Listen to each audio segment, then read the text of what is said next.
Class 10th के polynomial topic से ये क्वेश्चन देखते हैं। Find the zeros of a quadratic polynomial 4s² minus 4s plus 1 and verify the relationship between its zeros and coefficient. तो सबसे पहले हमें इस क्वाड्रेटिक पॉलिनोमियल के जीरोज फाइंड आउट करने हैं। तो जीरोज फाइंड आउट करने के लिए हमें इसको फैक्टराइज करना होगा। एक क्वाड्रेटिक पॉलिनोमियल है, तो given polynomial is 4s² minus 4s plus 1। Middle term को हम स्प्लिट कर देंगे, तो 4s² 2s और 2s प्लस 1। यहाँ से 2s कॉमन हो गया, 2s माइनस 1 ब्रैकेट में, फिर minus common 2s minus 1, 2s minus 1 and 2s minus 1। तो इसका फैक्टराइजेशन हमने कर लिया है। तो इसके जीरोस के लिए हम क्या करेंगे, this should be equal to 0 for finding zeros 2s minus 1 2s minus 1 is equal to 0 implies that s is equal to 1/2 and 1/2।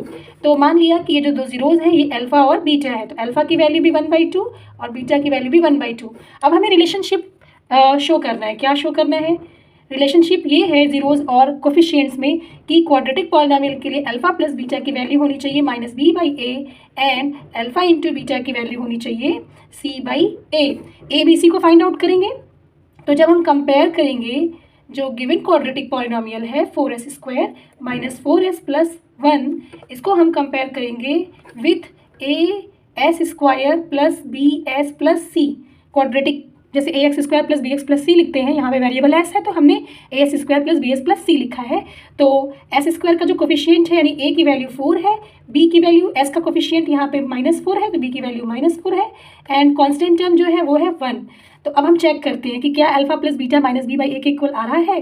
तो अल्फा प्लस बीटा जो कि हमने निकाला था 1/2 एंड 1/2, दोनों का सम किया तो 1 मिल रहा है एंड अल्फा इंटू बीटा हमने किया यानी 1/2 इंटू 1/2, तो ये हमें मिल रहा है 1/4।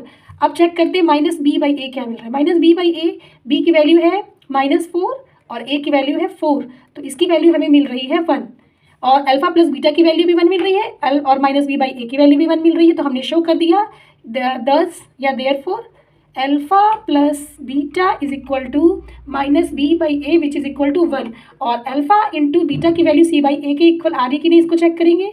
c/a की वैल्यू कितनी आएगी, c की वैल्यू 1 है, a की वैल्यू 4 है, तो ये है 1/4। c/a की वैल्यू भी 1/4, अल्फा इंटू बीटा की वैल्यू भी 1/4। तो इसलिए हम लोग लिख सकते हैं कि alpha into beta is equal to c/a which is equal to 1/4। तो हमने शो कर दिया कि relationship between zeros and coefficient alpha plus beta is equal to -b/a